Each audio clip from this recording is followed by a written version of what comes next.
गुन्हेगारी कारवायांचा पर्दाफाश करत त्याला तुरुंगात पाठविले असून बलात्कार, ब्लॅकमेलिंग आणि पत्नीवरील अत्याचार प्रकरणी आरोपी अब्दुल शारिक कुरेशी याला पोलिसांनी अटकही केली आहे। आरोपी महिलांना प्रेमाच्या जाळ्यात ओढायचा, बलात्कार करायचा आणि त्यांचे अश्लील फोटो व्हिडिओ काढून ब्लॅकमेल करून त्यांच्याकडून पैसे उकळायचा। इतकेच नव्हे तर तो आपल्या पत्नीवरही अमानुष अत्याचार करत होता।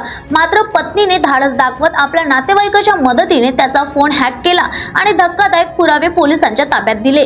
24 वर्षीय पीडित पत्नीने जेव्हा आरोपीचा व्हॉट्सअप चॅट्स आणि व्हिडिओ क्लिप पाहिल्या तेव्हा तिला मोठा धक्का बसला। आरोपीचे अनेक महिलांसोबत संबंध होते, त्यात काही अल्पवयीन मुलींचाही समावेश होता। आरोपी त्यांचे अश्लील फोटो आणि व्हिडिओ काढून त्यांना धमकावत पैसे उकळायचा।